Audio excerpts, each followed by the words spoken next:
இயேசுவின் நாமத்தினாலே அன்பின் வாழ்த்துக்கள். மிஷனரி வாழ்க்கை வரலாறு பகுதியில் நாம் இன்று காணப்போவது எரிக் லிடல். பிறப்பு 16/1/1902, மறைவு 21/2/1945. பிறந்த இடம் தியான்ஜின், சீனா. இவருடைய தந்தையின் சொந்த தேசம் ஸ்காட்லாந்து.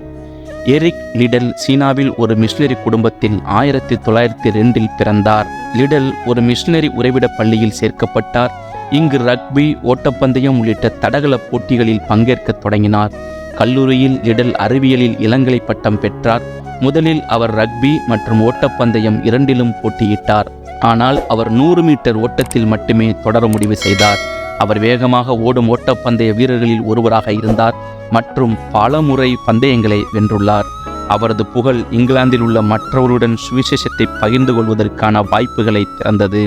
1924 ஆண்டு எரிக் லிடலுக்கு ஒலிம்பிக்கில் 100 மீட்டர் ஓடுவதற்கான மரியாதை வழங்கப்பட்டது. ஞாயிற்றுக்கிழமைகளில் திட்டமிடப்பட்டது என்று தெரிந்ததும் அது கர்த்தருடைய நாள் மற்றும் ஓய்வு நாள் என்பதால் ஓட மறுத்துவிட்டார். இந்த முடிவுக்கு ஸ்காட்லாந்து தேசமும் ஸ்காட்லாந்து மக்களும் அவரை விமர்சித்தார்கள். அவரை ஒரு துரோகி என்று அழைத்தது. அந்த வாரத்தின் பிற்பகுதியில் நடந்த 400 மீட்டர் ஓட்டப்பந்தயத்தில் அவர் சேர்க்கப்பட்டார். அவர் பந்தயத்தில் வெற்றி பெற்றார் மற்றும் அவர் வெல்வார் என்று எதிர்பார்க்கப்படாத போதிலும் 47.6 வினாடிகளில் அந்த நேரத்தில் உலக சாதனையை முறியடித்தார். 1936 வரை பாரிஸில் நடந்த 400 மீட்டர் ஓட்டப்பந்தயத்தில் அவரது சாதனை 12 ஆண்டுகளாக ஐரோப்பிய சாதனையாக இருந்தது. சில நாட்களுக்கு முன்பு லிடல் 200 மீட்டர் இறுதிப் போட்டியில் பங்கேற்றார். இதற்காக அவர் அமெரிக்கர்களான ஜாக்சன் ஸ்கோல்ஸ் மற்றும் சார்லஸ் பேடாக் ஆகியோருக்கு பின்னால் வெண்கலப் பதக்கத்தை பெற்றார். 1925 ஆண்டில் எரிக் லிடல் கிறிஸ்துவின் நிமித்தம் ஒரு மிஷனரியாக சீனாவுக்கு பயணம் செய்தார். ஆங்கிலோ சீன பள்ளியில் பாடம் நடத்துவதே அவரது முதல் பணி. அவர் பள்ளியில் இருந்த காலத்தில் எரிக் லிடல் வேதியியலை கற்பித்தார், ட்ராக் மற்றும் ரக்பிக்கு பயிற்சியளித்தார். இந்த நேரத்தில் லிடல் ஞாயிறு பள்ளிகளிலும் கற்பித்தார். எரிக் லிடலின் சகோதரர்களில் ஒருவர் மருத்துவர். லிடல் 1941 தனது சகோதரருக்கு உதவ முடிவு செய்தார். ஒரு வருடம் கழித்து சீனாவில் தேசியவாதிகள் மற்றும் கம்யூனிஸ்டுகள் உட்பட பல்வேறு குழுக்கள் ஒருவருக்கொருவர் சண்டையிட ஆரம்பித்தன. கூடுதலாக ஜப்பானியர்கள் நாட்டை கைப்பற்ற முயன்றனர்.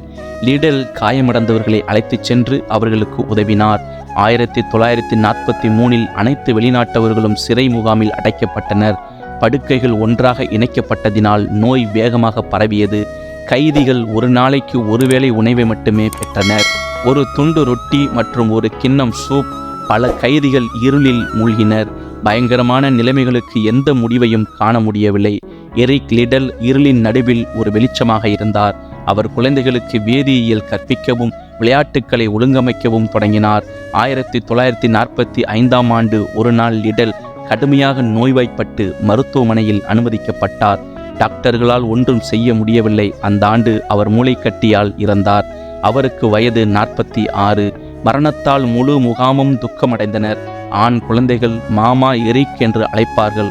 6 மாதங்களுக்கு பிறகு பயிற்சி பெற்றவர்கள் முகாமில் இருந்து விடுவிக்கப்பட்டனர். லிடல் பந்தயத்தை நன்றாக ஓடினார். பலருடன் ஒப்பிடும்போது அவரது வாழ்க்கை ஒரு வேகமானதாக இருந்தது. ஆனால் அவர் இயேசுவின் மீது கவனம் செலுத்தி பந்தயத்தை முடித்தார். 1991 ஆண்டில் எடின்பர்க் பல்கலைக்கழகம் ஒரு நினைவு தலைக்கல்லை அமைத்தது. வெய்பாங் நகரம் லிடலின் 60வது ஆண்டு நிறைவின் போது அவரது கல்லறையில் மலர் வளையம் வைத்து அவரை நினைவுகூர்ந்து எரிக் லிடல் மையம் எடின்பரோவில் 1980 நிறுவப்பட்டது. அவர் எடின்பரோவில் வாழ்ந்து படித்தபோது சமூக சேவையில் லிடலின் நம்பிக்கைகளை மதிக்கிறார்.